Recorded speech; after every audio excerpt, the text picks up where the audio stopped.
Ms. Sarelson, you've just testified about all the things the department has done to help my client. I want to talk about the things the department did not do. Did you, in fact, contact the minor's father? I tried to contact him. He was in jail. And the father was not accused of abusing or neglecting the child, is that correct? That is correct, but he was in Nebraska in jail at the time of protective custody. And the father in this case is what's commonly referred to as a non-offending parent, is that correct? Yes. Did you call the jail and arrange a telephone visit with the father? No. A telephone visit with the father would have been quite a bit easier to arrange, correct? Yes, if you knew what the policies were for the jail. But you didn't call to find out what the policies were, did you? No. Aren't you obligated to locate and notify the non-offending parent? Yes. In fact, by law and DFS policy, you're required to do so. Yes.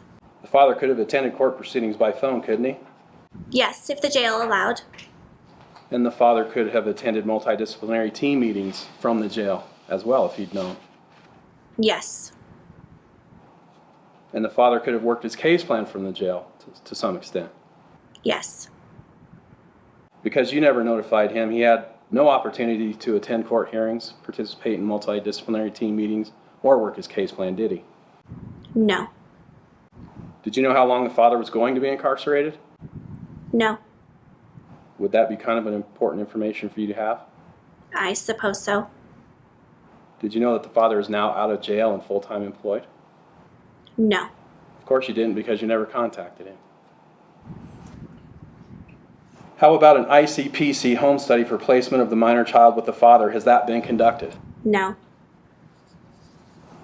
By law, the preference in DFS policy for placement is with the family. Is that true? Yes. Let's talk about your contact with the minor child's extended relatives. Which relatives did you contact and consider for placement options? I really was focusing on placement with Mom. I didn't contact other relatives. So you didn't contact the paternal grandparents in North Dakota? No. You did not contact the maternal aunt in Colorado? I did call her. Did you continually contact the aunt? No, at the beginning of the case I did contact her. Did you invite the paternal grandparents or maternal aunt to any multidisciplinary team meeting? No, I did not. Did you request ICPC studies on either the paternal grandparents or the aunt? No. So the minor's relatives were never included or considered placement options, is that true? Yes. Let's talk about your contact with my client. You testified that you developed a comprehensive case plan, but my client didn't complete the whole case plan, is that correct? That is correct. How did you help my client with the case plan? What do you mean?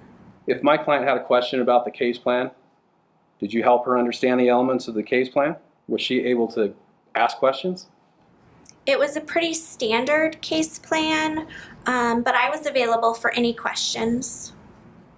Well, isn't it true that between the months of April and May, my client contacted your office and cell phone over 30 times and never once was her call returned? I don't recall. If you saw my client's phone bill recording calls, would it refresh your recollection? Permission to approach. So my client called you over 30 times, didn't she? It appears so. And no calls from you. Is that correct? I don't see any. Ms. Sarelson, tell me how you involved my client in the minor's individual education program meetings. Did you invite my client to any IEP meetings? I don't recall. You enter all case activity in the YCAP system, do you not? Yes. I'm going to hand you the YCAP's notes for this case. Would it refresh your recollection regarding whether or not you involved my client in the IEP meetings? Yes. You're required to document all contact with my client and other persons, such as schools and providers in YCAPs, are you not? Yes. Did you invite my client to any IEP meetings? No. Isn't attending IEPs for the minor child part of the family service case plan? Yes. What about doctor's appointments? I do remember inviting to one of the doctor's appointments, and I even provided transportation when she didn't have transportation one time. Did you help arrange transportation for her so she could attend doctor's appointments? Not outside of that one. That is something that's normally done, isn't it? Yes. We can provide bus tokens, or we can help with transportation. But you did neither of those, correct? I did not. Ms. Sarelson, this minor child came into the care of the state due to drug use and the dirty house issue. Is that not correct? Yes, that's correct. And isn't it also true that my client has over 10 clean UAs and has attended all visits? Yes. And since she started taking UAs as part of her case plan, she's not had any dirty UAs? That's correct. She has a place to live, is that correct? She has told me that. Have you been to her home? No. Do you have any reason to doubt that she has a place to live? No. Do you think it would be important for you to go see the home? Yes. It's part of her family service plan, isn't it, to have a home? Yes, it is. And isn't it true that my client has made all of her visits and that each visitation report has reflected no concerns? That's correct. Isn't it true that my client also completed a parenting class? She never did complete IOP, though, and that was a requirement of her case plan. Do you know why she didn't complete the IOP? My understanding is that she was terminated because she could not pay. You mean that the department did not pay for the IOP class as part of her case plan? The department pays for 5 sessions. Our policy is to pay for beginning sessions and then for the parent to pay remaining sessions. Well, it's my understanding that an IOP program takes significantly more than 5 sessions to complete. Isn't that true? That's correct. Now, my client's currently back in IOP, is she not? Yes. But it hasn't been completed yet. What were the safety risks that you've identified that are preventing the child from being placed back into my client's home?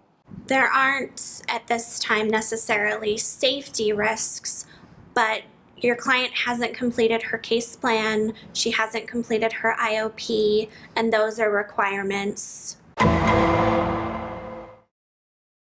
Ladies and gentlemen, unfortunately, the court has to make the very difficult finding that DFS did not make reasonable efforts to finalize the permanency plan of reunification.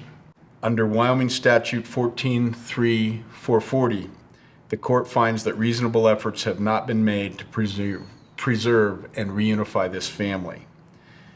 I find that the permanency plan shall remain reunification, and I set this case for a review within 45 days. The court orders that given the testimony about the lack of safety concerns with placing the child back with the mother and the continued sobriety of the mother, that a transition plan be implemented to have the minor child placed with the mother before the next hearing.